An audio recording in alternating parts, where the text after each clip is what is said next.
लेकिन विनोद जी, ये जो आज चर्चा आज राहुल गांधी ने की है, इस उनके भाषण को आप किस नजरिए से देखते हैं? क्या आपको लगता है कि दरअसल जो लोग उम्मीद कर रहे थे कि राहुल गांधी इतने दिनों से क्यों नहीं बोल रहे हैं, क्या वो जो जो उनका हमला था वो आपको लगता है कारगर हमला था, या फिर यूं ही एक तरीके का पार्लियामेंट्री संसद के अंदर दिया गया एक भाषण था? देखिए आशुतोष जी, आपको याद होगा कि हमारी आपकी बात हुई थी और एक प्रोग्राम भी आपने किया था कि राहुल गांधी चुप क्यों है,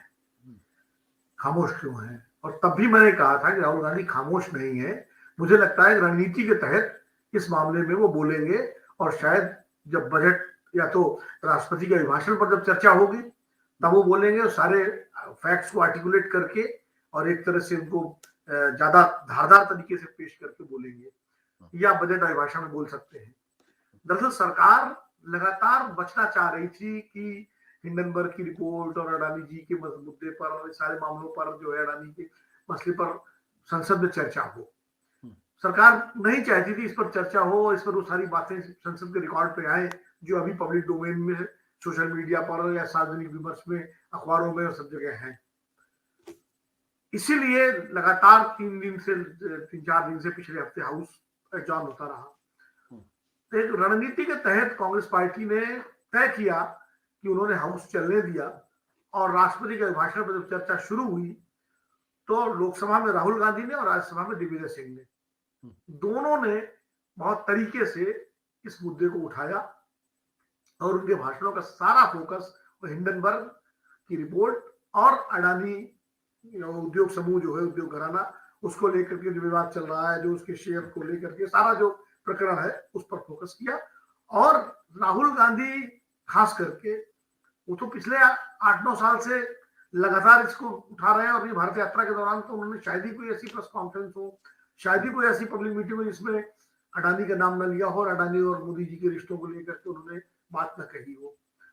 आज भी पार्लियामेंट में आप देखिए, उन्होंने जितनी बार प्रधानमंत्री जी का नाम लिया, जितनी बार अडानी का नाम लिया, उतनी बार प्रधानमंत्री जी का भी नाम लिया। और मुझे लगता है कि पूरा उनकी दिलचस्पी, कांग्रेस पार्टी की दिलचस्पी और राहुल गांधी की दिलचस्पी अडानी से ज्यादा मोदी पर निशाना साधने की थी, प्रधानमंत्री पर निशाना साधने की। उसका एक कारण है, वजह साफ है कि भारतीय जनता पार्टी की ताकत नरेंद्र मोदी है, उनकी लोकप्रियता है, और नरेंद्र मोदी की ताकत उनकी छवि है।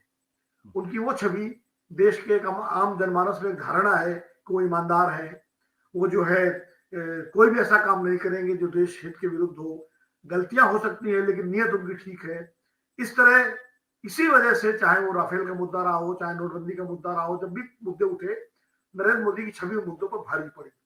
कांग्रेस पार्टी और राहुल गांधी इस बात को जान गए हैं, इसीलिए वो उस छवि को तोड़ना चाहते हैं। जिस तरह राजीव गांधी की मिस्टर क्लीन की छवि थी, प्रिंस चार्मिंग की छवि थी, और बोफोर्स का मुद्दा उठा करके जिस तरह उनके ऊपर आरोप लगा करके कि प्रधानमंत्री ने दलाली खाई है रक्षा सौदों में, और उनकी छवि को खराब किया गया। विपक्ष इस बार कांग्रेस पार्टी उसी रणनीति पर काम कर रही है। राफेल के में ये कोशिश की गई थी राहुल गांधी के द्वारा, लेकिन नैरेटिव बदल दिया गया और पुलवामा और बालाकोट की वजह से वो नहीं चल पाया। अब एक बार 2024 के चुनाव और आने वाले विधानसभा के चुनाव, क्योंकि कांग्रेस को मालूम है सारे चुनाव भारतीय जनता पार्टी जो है वो मोदी जी के नाम पर लड़ेगी, मोदी जी के ताकत पर लड़ेगी, मोदी जी के चेहरे पर लड़ेगी। इसलिए जो चेहरा है, जो ताकत है, जो भारतीय जनता पार्टी की जीवनदायिनी शक्ति है, उस पर हमला करो। और इसीलिए राहुल गांधी के निशाने पर, दिग्विजय सिंह के निशाने पर, कांग्रेस पार्टी के निशाने पर अडानी से ज्यादा मोदी जी हैं। और जो सवाल पूछे हैं राहुल गांधी ने, अब कल जब प्रधानमंत्री जी जवाब देंगे लोकसभा में राष्ट्रपति के भाषण की चर्चा का, तो क्या देखना ये होगा क्या उन सवालों को वो एड्रेस करेंगे, या जो भारतीय जनता पार्टी ने आज रणनीति अपनाई है कि उन्होंने कांग्रेस को बोफोर्स की याद दिला दी, 2G की याद दिला दी, नेशनल हेराल्ड की याद दिला दी रविशंकर प्रसाद ने, और या उन्हीं को नेहरू से लेकर के और मनमोहन सिंह तक की सरकारों के तमाम सारे जो है वो कांड याद दिलाएंगे जिनकी चर्चा रही है। तो अब ये देखना होगा कि 2024 का जो नैरेटिव है, कांग्रेस पार्टी विपक्ष कोशिश ये कर रही है वो नैरेटिव मोदी जी की जो अडानी जी के साथ जो रिश्ते उनके हैं, व्यक्तिगत रिश्ते हैं, मैं नहीं कह रहा कोई कारोबारी रिश्ते हैं, लेकिन व्यक्तिगत रिश्ता उनकी है, सबको मालूम है, उसको लेकर के वो चाहती है कि इसमें जो है कांग्रेस पार्टी की बीजेपी को घेरा जाए और इसी को एक बड़ा मुद्दा बनाया जाए, एक तरह से बड़ा भ्रष्टाचार का बड़ा मुद्दा। अब इस पर कितना वो सस्टेन कर पाएंगे ये एक अलग विनोद जी, आपके कहने का मतलब ये कि मतलब एक रणनीति के तहत दरअसल नरेंद्र मोदी पर हमला किया गया और उनकी जो छवि है उस छवि को एक तरीके से तार तार करने की कोशिश की गई। सत्य हिंदी का ऐप डाउनलोड करें गूगल प्ले स्टोर पर।